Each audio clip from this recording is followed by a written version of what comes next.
You can add custom keywords to files in Finder to make them easier to locate in a search later. Select a file and use the keyboard shortcut Command I to open the information window. In the keyword text field, type in the tag that you want to add to the file. Hit the Enter key to apply it. Later, you can open a new Finder window. Click in the search field and type in a keyword to search for files.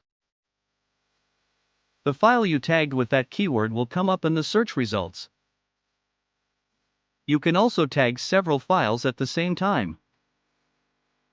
First, select multiple files, then use the keyboard shortcut option Command I to open up a combined information window.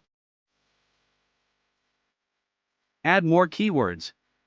A single keyword can be a phrase with more than one actual word. Just hit return after you type the phrase. If you want to add multiple keywords, just hit the Enter key after each one.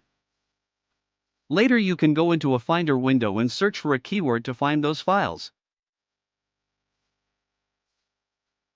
Or click on the custom tag you created, which will be listed in the sidebar on the left.